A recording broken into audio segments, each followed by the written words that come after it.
It was one of those peaceful mornings that makes you feel like everything is finally falling into place. I was standing in my kitchen, coffee in hand, breathing in the aroma of fresh grounds and early sunlight, when suddenly, bang! A thunderous crack tore through the silence.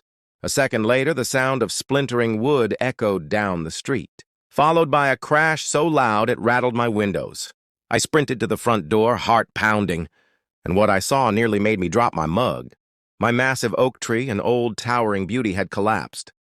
Not into my yard, but directly onto the pristine white Tesla parked in the driveway next door. Then came the yelling.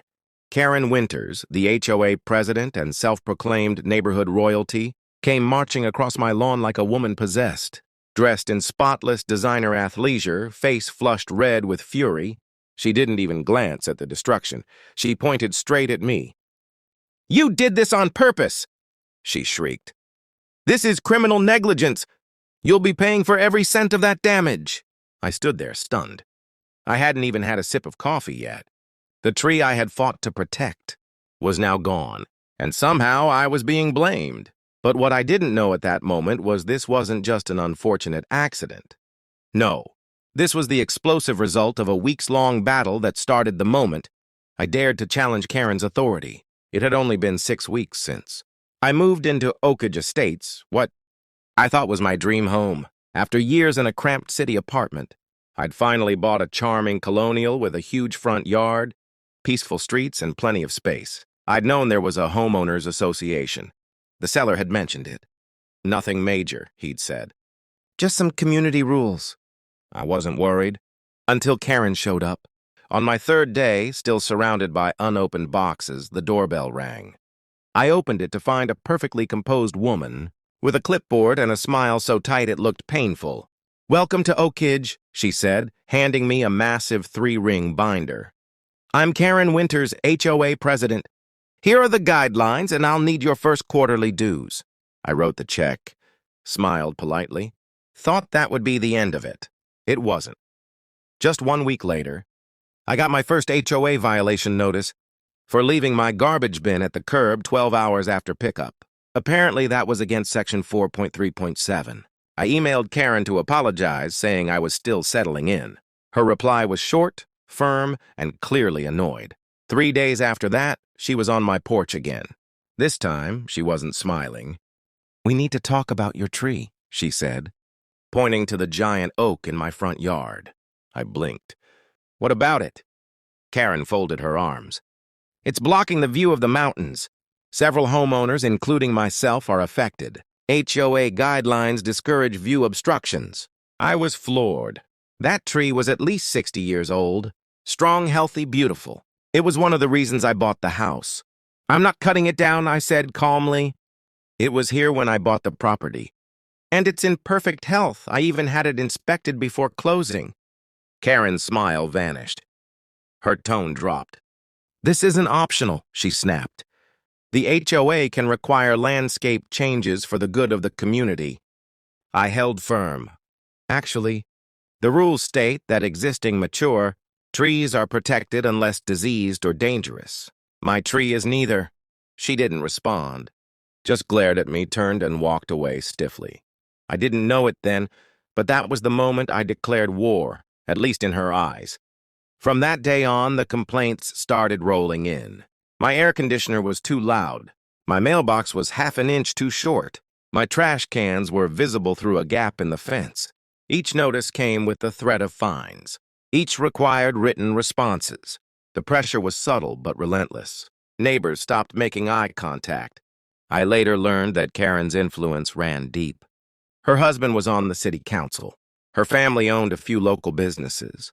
Crossing her wasn't just discouraged, it was dangerous. One morning, I noticed a landscaping crew out by the common area near my yard. Karen was with them, pointing toward my tree. That evening, I came home to horror. Half the tree's eastern side had been hacked away. Branches gone. Cuts jagged, the tree now visibly lopsided. It looked sick, wounded.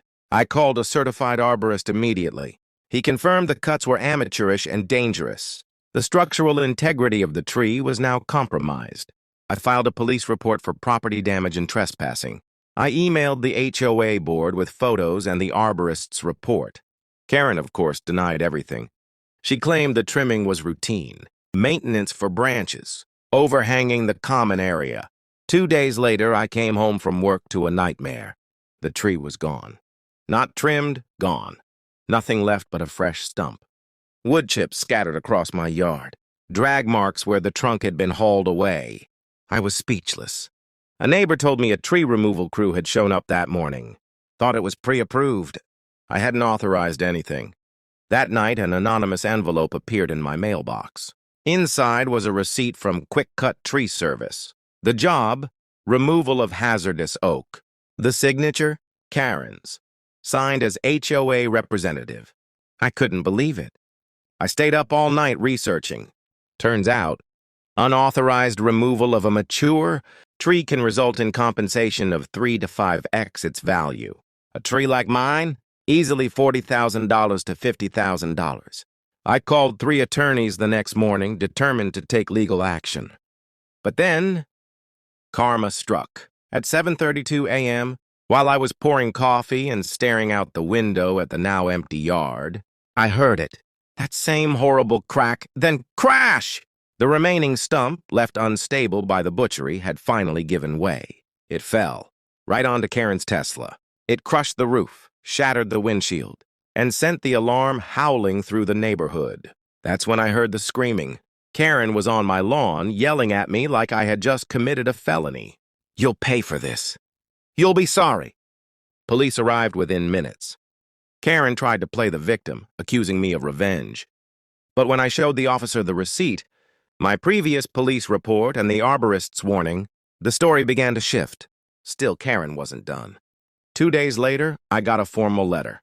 She was suing me for negligence, property damage, emotional distress, and loss of vehicular use. Her claim? That I refused HOA demands to deal with a hazardous tree. And that is just the beginning.